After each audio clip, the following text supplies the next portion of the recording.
Today we're going to talk about downward facing dog, a pose that is literally in every single class you take multiple times. Good thing I have my two experts here. We're going to talk about old dogs, new tricks.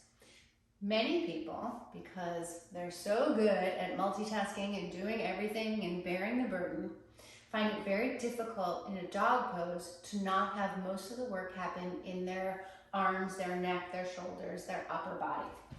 And if you also think that you have to have your heels on the ground in downward facing dog, it creates a disintegration between the upper body and the lower body and puts the lower back in a precarious position when done over time.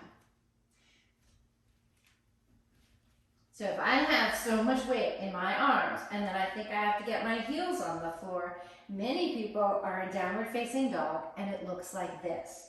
Their head is dropped, their tail is tucked, and their lower back is really the highest point of the pose.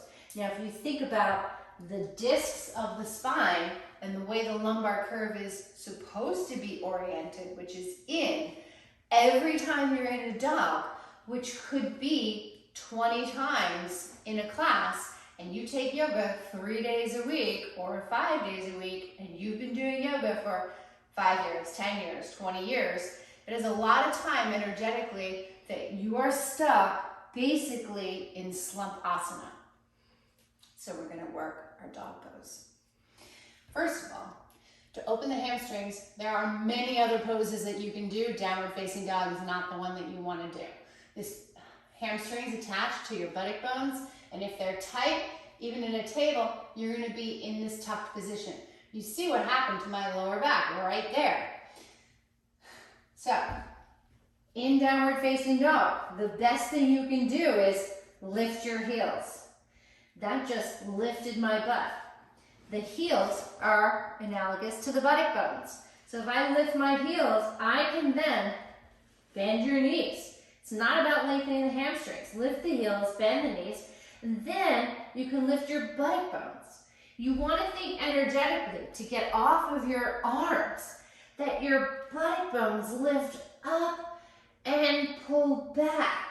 Your legs are the most mass of your body. You don't want your arms carrying your legs. You want your legs to carry your legs. You want your legs to carry your pelvis. This right here is the binding of the book. If I'm here, everything is just falling out. Bend your knees, lift your heels, try it. You're actually gonna feel your hamstrings because your imagination is really the driver of your yoga practice. So when I'm in the balls of my feet, that's the lung of the foot. My lungs are gonna be going forward.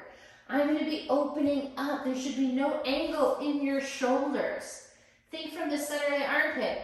You find your wrist crease. So you lengthen the underside of the arm. And then from the center of the armpit, go up to your hip crease. And then you're going to be lengthening the front body. And that is you coming out of the pull of gravity, how we're oriented all day long.